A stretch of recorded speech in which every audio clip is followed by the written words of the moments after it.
Coucou, ici nous allons parler de ma sélection de cristaux pour venir soutenir une réharmonisation des centres énergétiques appelés également chakras.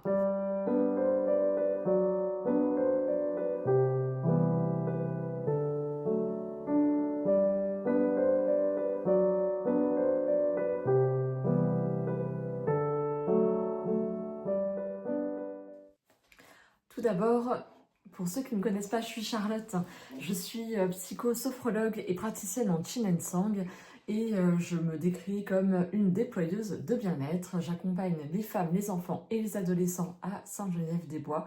Donc si tu es intéressé et que tu as envie d'en savoir plus sur qui je suis, mon travail, mes accompagnements, je t'invite à aller te rendre sur mon site internet et tu auras toutes les informations.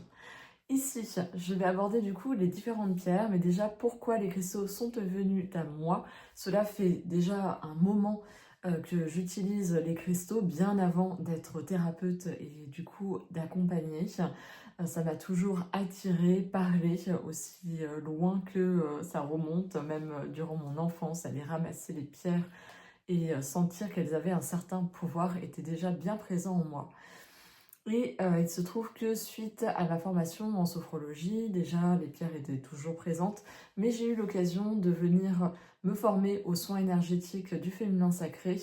Et il est vrai que pour l'harmonisation des chakras, eh bien, on nous proposait également de pouvoir l'y associer avec une pierre. Donc moi ça m'a tout de suite parlé et j'ai sauté le pas pour aller trouver des pierres qui étaient en adéquation avec chaque centre énergétique. Mais avant tout, pour les soins énergétiques du féminin sacré, on utilise un cristal qui est la pierre de lune que je vais te montrer, qui est juste ici. Voilà, là la mienne elle est comme ça, sinon tu en trouves des un peu plus jaunes, jaune, marron, je sais pas comment dire. Je te mettrai une photo juste ici pour que tu puisses voir. La pierre de lune, elle est c'est vraiment le cristal pour les femmes. En l'occurrence, ça agit aussi bien au niveau digestif, mais également au niveau du cycle menstruel. Elle est très intéressante pour ça. Et vu qu'elle imprègne cette énergie du féminin, c'est pour ça qu'on vient l'utiliser durant les soins comme un repère. On vient la poser sur le nombril et elle devient un repère par rapport à tous les mouvements. Au-delà d'un repère, elle a aussi du coup une action bénéfique durant le soin. Et c'est tout l'intérêt des cristaux, c'est qu'ils viennent soutenir, approfondir le soin qui est apporté. Donc, je vais te montrer en même temps le livre que j'ai, qui est très bien fait pour en savoir plus sur chaque pierre, chaque cristaux. C'est la Bible des cristaux, qui est juste ici, de Judy Hall, qui est très bien fait. Notamment, là, j'ai ouvert à la pierre de lune.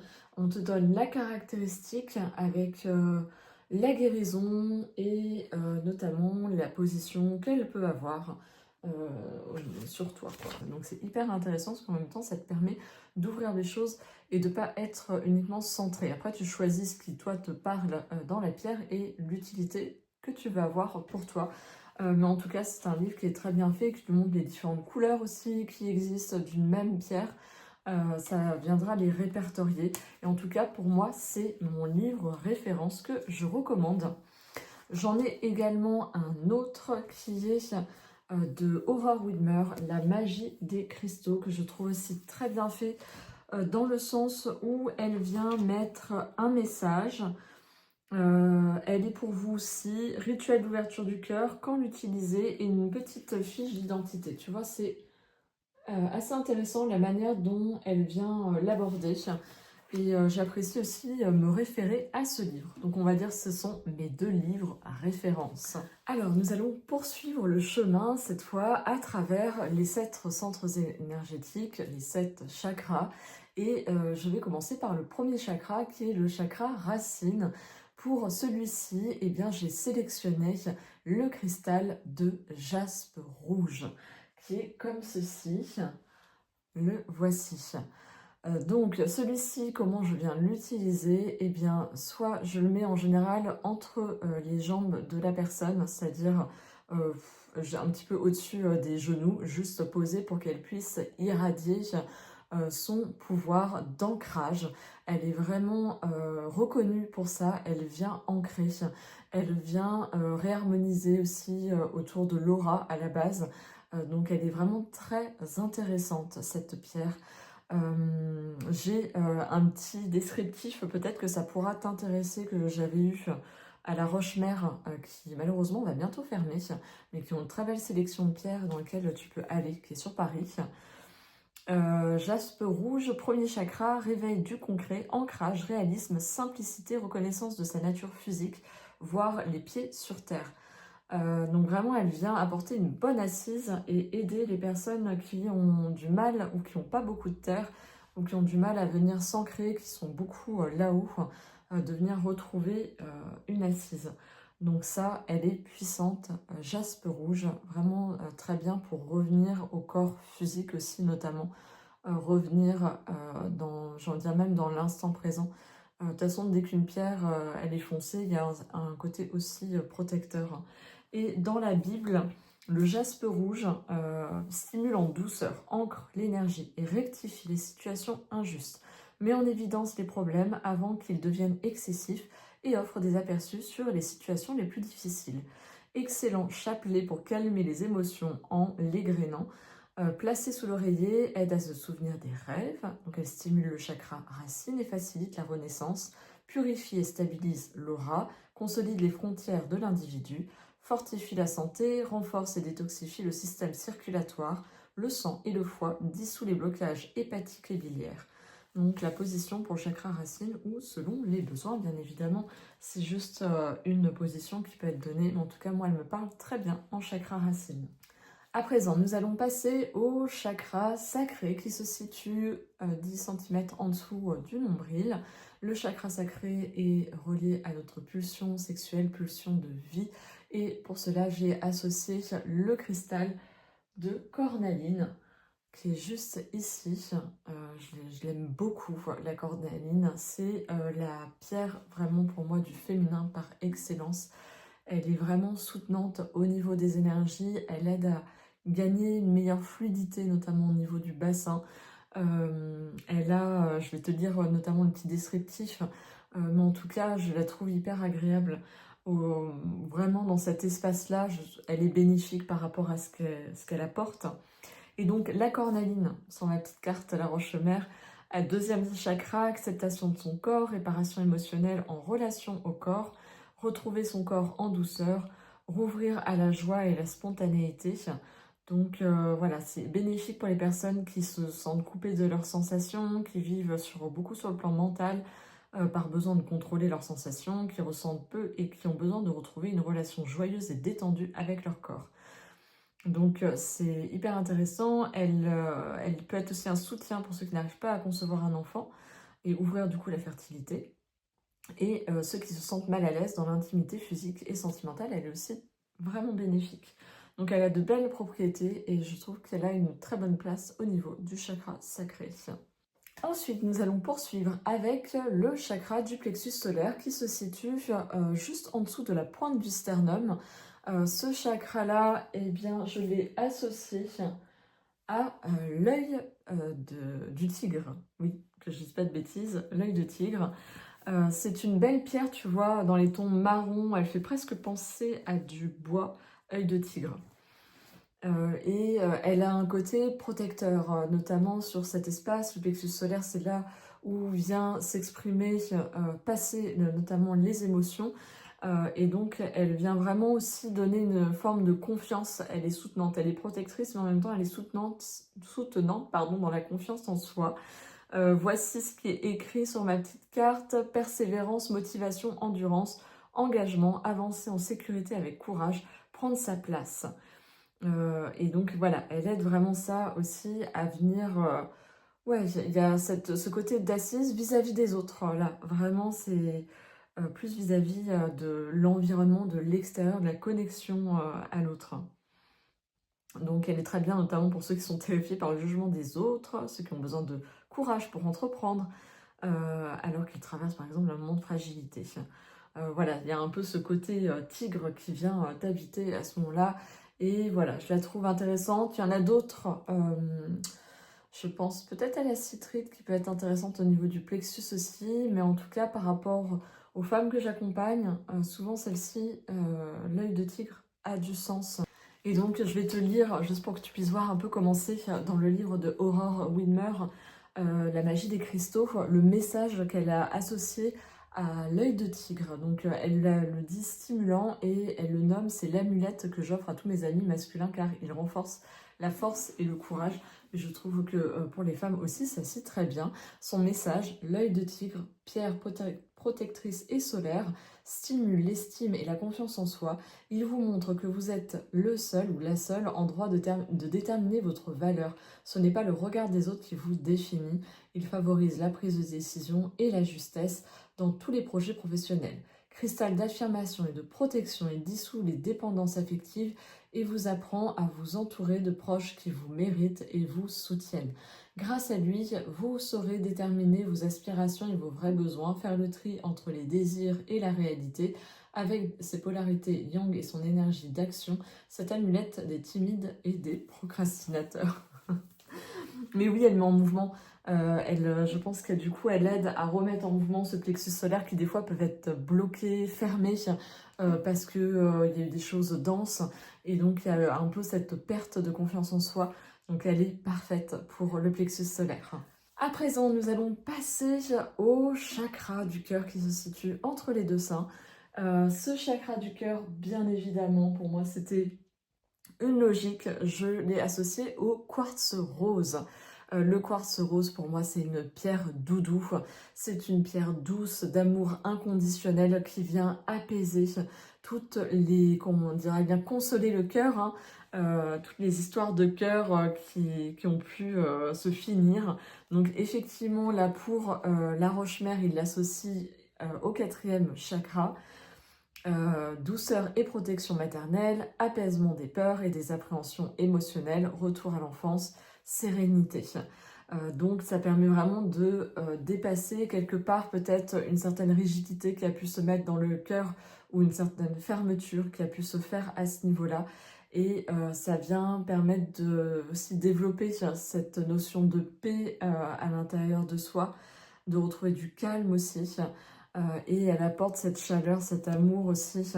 Elle vient aider à venir monter en vibration, notamment la vibration de l'amour.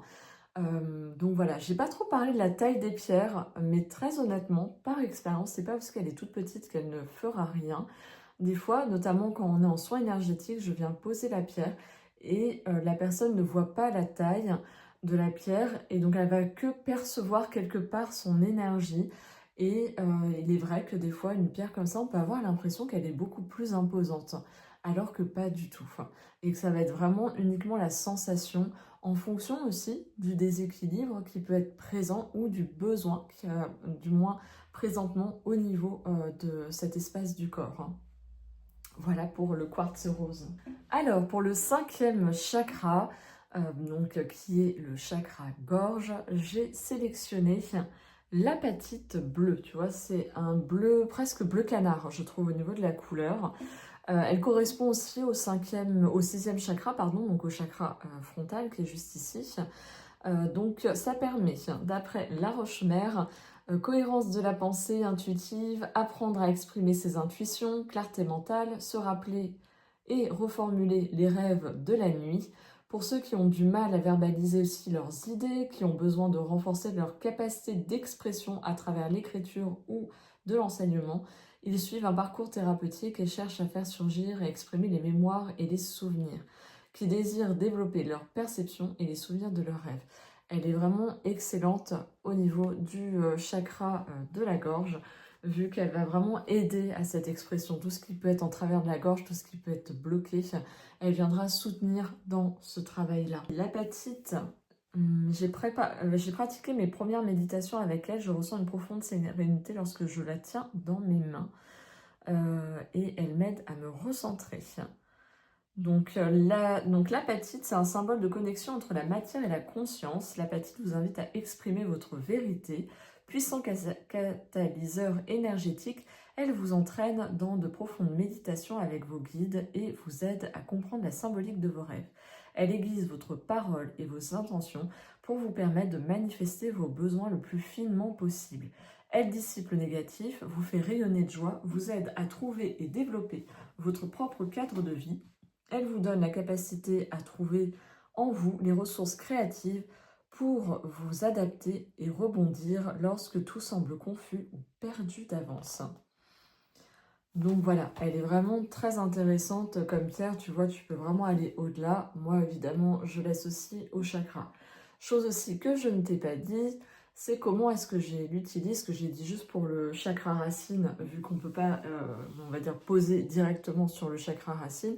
Les autres pierres peuvent être posées directement dessus. Donc pour le chakra gorge, hop, je peux le poser au niveau du chakra gorge qui se situe à la base de la gorge, tout simplement. Poursuivons ce voyage des cristaux à travers les chakras avec le frontal. Et donc avec celui-ci, j'ai sélectionné la sodalite qui est juste ici, qui est d'un beau bleu. Voilà. La sodalite, 6e chakra, donc que nous dit la Roche-Mère toujours.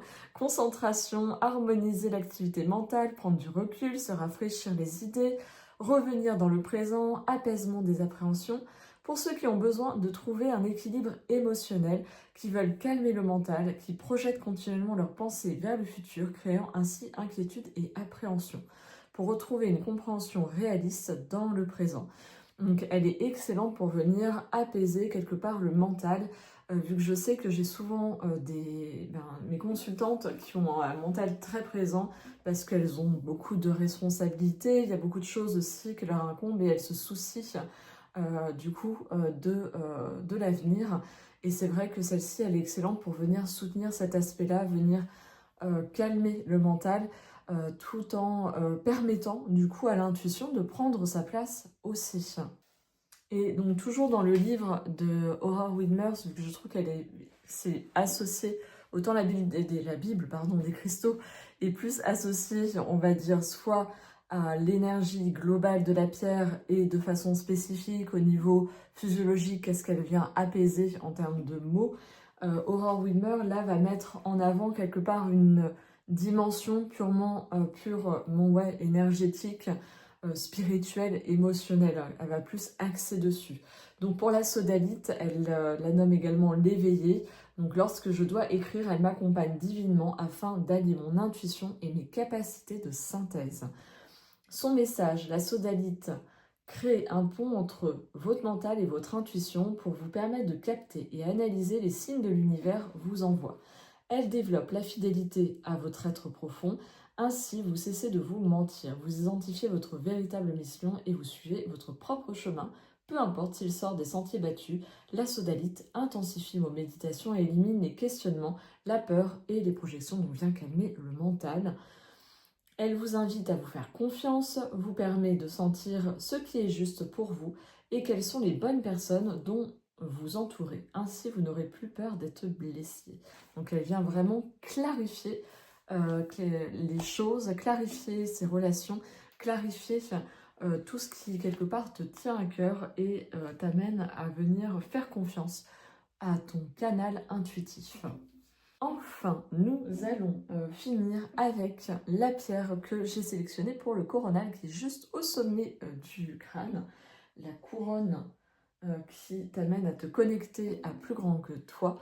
Et c'est cette magnifique pierre violette qui a même la couleur du chakra en question. Hop, je vais juste prendre ma petite feuille parce que je ne les connais pas toutes par cœur. C'est la sugilite, je ne sais pas si je la prononce bien, peu importe. L'essentiel c'est que tu puisses comprendre qu'est-ce qu'elle t'apporte. Elle est connectée vraiment au chakra couronne. Elle est, si tu veux, elle apporte légèreté, amour inconditionnel, connexion avec les guides, paix intérieure, croire en soi, se révéler, divinité, etc. Donc elle possède une énergie et une vibration très haute, donc vraiment axée avec cette connexion au ciel, au divin, pétillante et légère, même si son effet est puissant. Elle est d'ailleurs facile et rapide à ressentir. Elle vous apporte donc immédiatement de la légèreté, de la bienveillance, une vraie paix intérieure et diffuse avec plaisir son amour inconditionnel, ainsi vous augmentiez le vôtre. Donc je la trouve tout à fait adaptée par rapport au rééquilibrage du chakra coronal, où des fois il peut être fermé ou avoir une certaine méfiance. Du coup, cette pierre, elle va vraiment aider à faire les choses en douceur et à venir ouvrir cet espace-là, ou du moins à venir le rééquilibrer quand du coup il y a une forme de déséquilibre de trop. Celle-ci va être parfaite. Donc elle aide vraiment à diffuser au monde cet amour inconditionnel. Elle est très liée à la spiritualité, hein.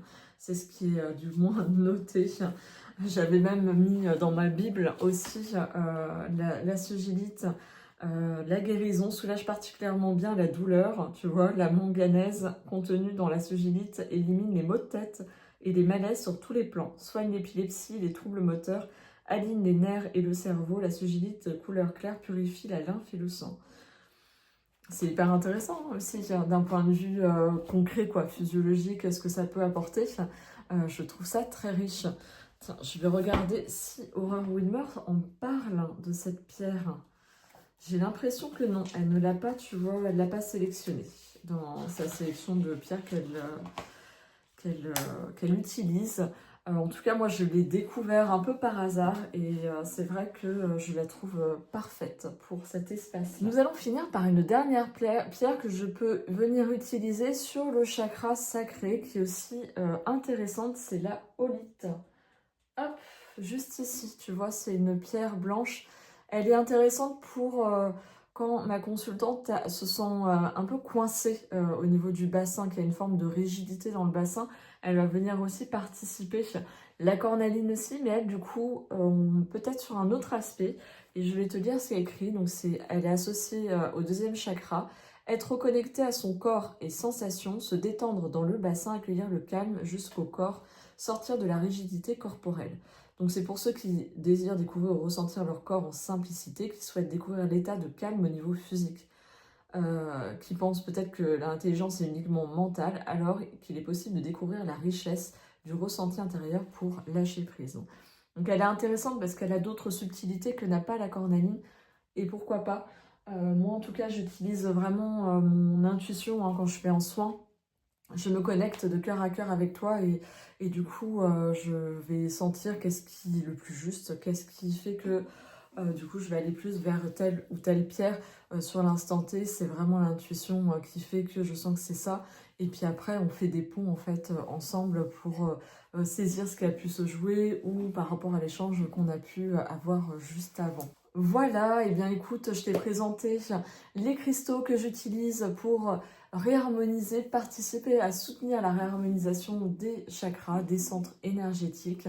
J'espère que cette vidéo t'aura plu, que tu auras peut-être appris des choses ou peut-être que ça t'aura ouvert sur certains cristaux que tu connaissais mal d'un point de vue énergétique, émotionnel. Qu'est-ce qu'ils peuvent t'apporter ?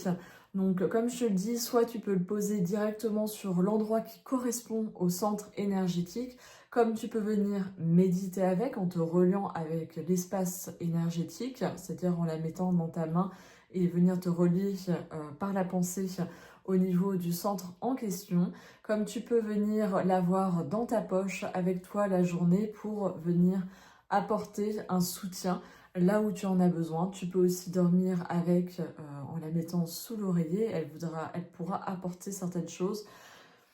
Bien évidemment, tu vas sélectionner en fonction de ce que tu recherches et si ça a du sens aussi.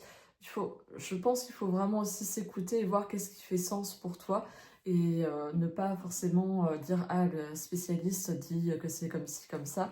Oui, on peut entendre, mais aussi écouter qu'est-ce qui fait sens pour toi à ce moment-là, qu'est-ce qui te fait réagir dans le sens où tu te dis « Ah, ça me correspond, ça me parle ».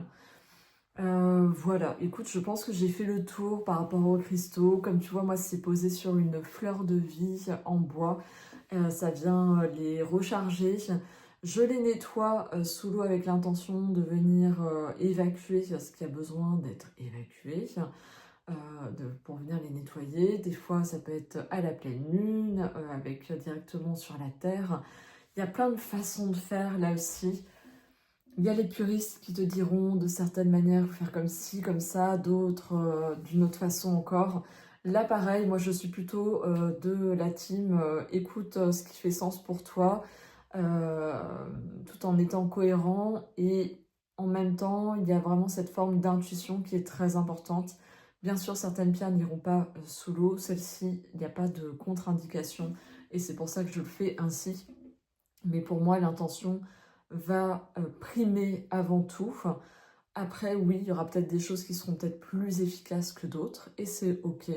Après, le tout, c'est que ça fasse sens pour toi et que ça soit aussi quelque chose que tu puisses mettre en place.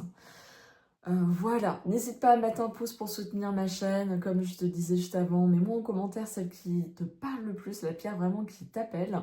Et sinon, eh bien, je te dis à très bientôt pour d'autres vidéos. Donc, n'oublie pas de t'abonner pour être averti. Prends soin de toi. Si tu as envie de venir vivre une expérience avec les cristaux, eh bien, tu peux venir profiter du soin rituel équilibre féminin que je propose durant tout cet été pour du coup bénéficier entre autres des cristaux durant le soin. Comme je te dis, ça ne veut pas dire qu'il y aura besoin de tous les cristaux, mais je prendrai ceux qui font sens pour toi à ce moment-là. Voilà, ça sera tout. N'hésite pas à aller sur mon site internet pour en savoir plus ou à m'envoyer un message, je te répondrai avec plaisir. Prends soin de toi, à bientôt.